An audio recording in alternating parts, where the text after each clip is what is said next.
M0FXB, welcome to my channel, Anytone 878 UV2+. So this is the latest model. I'm sure they'll bring out a newer one soon with USB-C charging, but this is the latest one and it has APRS, receive, transmit, GPS, Bluetooth, can have 500,000 contacts, which is crucial. It's a VHF, UHF, DMR radio, and it can be used via analog, so you can talk to your normal local repeater, GB3WR for example, or you can go on a DMR repeater. And I would say these days it's essential to have a hotspot. Okay, these are different kinds of hotspots. They use a system called Pi-Star that link your radio to the internet basically, and different talk groups. Talk groups are numbered, you know, all kinds of numbers, but yeah, it's a big part of the learning of DMR if you've never had a DMR radio. So just functionality wise, the top middle knob is a channel change knob. You can see the preset channels, and this radio, although you can go into VFO mode and just type the frequency, really you are preloading, and you can either load up the radio yourself one channel at a time using the front screen. It is doable, completely doable, or you can get what they call programming software or a code plug, and you can type all the frequencies within your software and import them into the radio via a USB cable. And the USB cable connects, open this flap up here, just here, look, twin pin cable, and the other end is USB, but also you can put your headset and things like that. Remember, this is Bluetooth, so you can Bluetooth a headset as well. Okay, so next of all we have the volume. Now the color screen is fully customizable, and it does show, it is a dual band screen, so you have the main band along the top and the sub band, but you can have single display as well. You don't have to display both the A and the B band, but you will only ever hear one at a time. Lots of icons along the top. You've got low power there. This radio can do up to 6 watts, but at the moment we're on low power. The little red speaker is what they call Digi Monitor, so it will allow you to receive 2 slots at the same time. What is a slot? Well, imagine a DMR channel is cut in half, okay? And so you can listen to both halves, and the reason behind that is that you can speak to 2 people or 2 lots of data coming through at the same time. Makes better use of the channel. The other one to remember is color code. Color code is the same as CTCSS. You can see it says there C01. That's color code 1, because this radio will remember and display the last thing you used. And it does say, if you look here, it does say OpenSpot. That's because I was using my OpenSpot. The only way it knows I was using my OpenSpot is because I pre-programmed it and told it. And like you can see, it's in digital mode there. You can see the word Digi. We also can see the battery indicator and GPS. And when you do get the GPS lock, because mine isn't locked yet, that's why it's white, it goes green. It's either green or red. And when you do get the lock, you can see the full GPS, information as well, and that's very handy.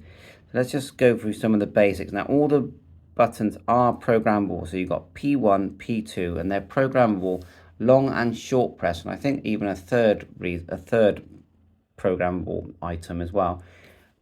You've got the PTT here, function 1, function 2, very large battery that comes with this. It literally will last for days if you don't transmit.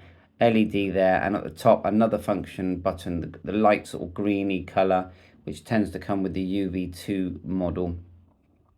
Nice LED there, and yes, of course, a big solid cradle. And as I said earlier, I think they'll be bringing these out with where the battery will have a USB-C selection there. And I've got a feeling you'll be able to buy that battery separate anyway. So if you want to have USB-C, I think one day you'll just be able to buy one and just swap it. But I'm very happy with the one I've got. And when I do charge it in the cradle, once it's charged, I don't have to pick it up for weeks. So we just quickly go through some of the menu. You've got a keypad on the front. Try and get this into VFO. So we're in what we call channel mode now. You can preset the button. So if I hold down one of these buttons, we're in VFO. And when you're in VFO, I know it says HubNet there, but that's because it's showing the last thing that was activated. There's VFO. We can type a frequency. So you can just use it as a normal radio. There. That's GB3WR. If I hold down again, we're back into our channels. To scroll through the different channels, we can just go up and down. Oh, we've got some activity there. What's that? The talk group. A41KL 73 is my friend. It's good to talk. Yeah, and that's picking up my hotspot. Now, we talked about 500,000 contacts. So what you do, at the moment, the database of contacts, which is people's call signs and address, is about 250,000, which is quite extensive. So that's something you will be looking for when you're buying a radio like this, to see if it can hold all those contacts, because you can import them and then you can see all that nice information that you just saw. The other thing this radio will have is called Talker Alias. Talker Alias means that the contact information is actually hidden within the channel. So you don't have to import that at all. That I will be sending out my contact information that I uploaded to my radio, and someone else will do the same, and then we will see probably a shorter version of the contact details via what they call Talker Alias. So programmable buttons, and now I'm just going to go through my ones and just see what I've programmed. So if I hold down P2, looks like I've programmed that to turn off the sub channel. So we're only just seeing one channel at a time. There's no B band now. But if we press it, the P2 just briefly, we do see it. That's A and B. If we hold it again, we're back to dual band. Let's test this one here. Hold down the P. Looks like I've set the volume. This radio will go very, very loud. So I've set it so that I can adjust that when I want. Okay, every time I press it, it gives you another indicator. I'd say 1 is about the highest you need, even though it goes to actually 8. Top button, let's press that. Short press is changing the power. Turbo power is 6 watts. And you've got low and mid and high. If I hold it, it turns off Digimonitor, or turns it off, then back on. I know it's very small, but you get the red speaker appear. That means you can hear just slot 1. Hold it again, slot 2. You can see the GPS, you can see Bluetooth. If we go to, let's briefly press the red button. And we're straight away looking at our different talk groups that we've programmed. Let's go back button here. We can select the items as well. With this button here, go back. We can send text messages. Briefly press the green button. Talk groups, SMS, call log, zones, scan. Yes, it does do roaming. Big settings menu. You've got a radio set there. Voice functions, display functions, other functions. Back, channel set. This is where you can start programming a new channel. That's for a separate video, but this is where you can. Channel type, all your different settings, CT, CSS, color code, slot, look, APRS received there. When you buy a radio like this, there's a massive amount of learning. You can borrow a code plug from someone and add your hotspot, add your local repeater, but you're still, there's still a lot to learn. So yeah, voice recording, there's GPS. Now we haven't got a lock, but if we did have a lock, we'd press GPS info and it would show here. Roaming is not something I've ever used, but the idea is once you've programmed this up with all the repeaters in the country, you'll be able to drive up and down the motorway and around the country, and it would automatically find the nearest repeater to you via DMR. That's handy. So I think that's about it. It's just an overview. Just remember that when you take on a radio like the 878, you're taking on a massive learning curve, which at first will drive you crazy, and then you'll want to learn how to use a hotspot. But just stick with it. Don't look at learning this in a few hours or a few days. Look at it that it's going to take time, a few months, but the reward is eventually that you will have a fantastic device. See if I can go, there's my hotspot there. If someone speaks, that'll come through. I'll just show you the hotspot that is active, that's been homemade by DV Mega. You can buy these. They're on Facebook, and this is quite a super duper one, and I use this one a lot. So either I can call out, otherwise we've got a list of people that have called. We're on Talk Group 91, as you can see there. You don't have to use Talk Group 91. And these are what we call group calls. So yeah, someone just did briefly key there. And you can put in the number, or you can actually select what we call Talk Group number 9. I think I've got that here. Oh, there it goes.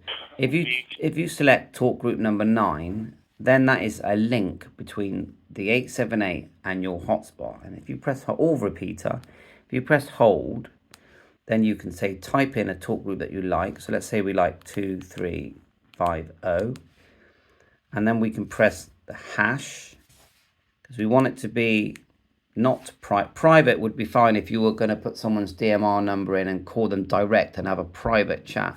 But generally we want it to say talk group. We've got the number, and now when we key, it's not going to work now because someone's talking. You will now be on that talk group, and it will stay on there for as long as you've programmed the radio to, they call it the hang time, and that works great. But otherwise, just flick through to 91, which is where we are now. And see the way that right now we can hear, and that the information is on the DV Mega screen, but it's not here, and that's because I haven't loaded the latest CSV file with all the call sign and addresses. So I need to update that, and that's again done via the PC. And these DV Mega hotspots are fantastic. When someone's not speaking, we can look at them, a big map, and it could even send POCSAC messages. Of course, APRS, you've got a big menu on APRS here. See if I can find it. There it is there, APRS. Big menu on that. A lot to learn just for APRS. Bluetooth, just pairs, that you can turn it on and off. Pairing, it will pair. Seeking, most of us have done pairing. There's Digimonitor settings. GPS record, go to the settings. Device info for your latest firmware, which again you do with the software. There's no SD card in this device. Channel set, we did that. Radio set, voice function, display, brightness, look, back time, light time, channel name. So, to learn this radio, you've got to watch loads and loads of videos. Key functions, that's the programmable keys. Look, PF1. The PF is the side ones. You've got long, short.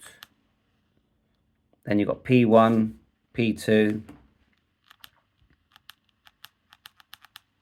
Overall, I still say this is probably the best one to go for. And the reason being is because there's lots of software out there you can borrow. Lots of what we call co-plugs. Lots of advice and help. I know Bridgecom in the USA are excellent, but you'll find that all your local people here in the UK, Martin Lynch, Moonraker, Radio World, Lamco, they're all going to help you with this radio. They're going to send it out pre-programmed. 6 o'clock local time here, so I'll say 7 to 3, and if you got the time, see if you can come up on the Bluetooth. They're going to send it out pre-programmed. Give them your call sign. They'll put in as much as they can. They'll even, probably if you ask nicely, put in the frequency of your hotspots. You see it says here 431.550. So the channels that you program when you're using your hotspot will have to be the same in the channel here. So in this radio now, that channel is there. And the talk group number is, you add that to each channel. So if you want to talk on talk group 91, you create a channel talk group 91, and there's the frequency of the hotspot or the repeater. And then I did explain to you about the manual dial way, which is where you only really program one channel, which is talk group 9, and then you manual dial just by holding it down, select group, type in the number, key the mic, and it will show up here, like M0FXB test, and it did show up there. And then we can just chat. That's the quickest and easiest way. And if you want to go on into just use it as a normal analog radio, not DMR, not digital, hold down the button to put it into VFO mode and just type the frequency. And then you would go, I'm pretty sure you'd go menu, you'd be looking at the channel selections, if I can find that. do that again. Let's go back. Menu. No, I'm going to have to remind myself how to do that. I hold it down. So thanks for watching my channel. And I've made lots of videos programming this device. Catch you on S73. Please remember to like and subscribe.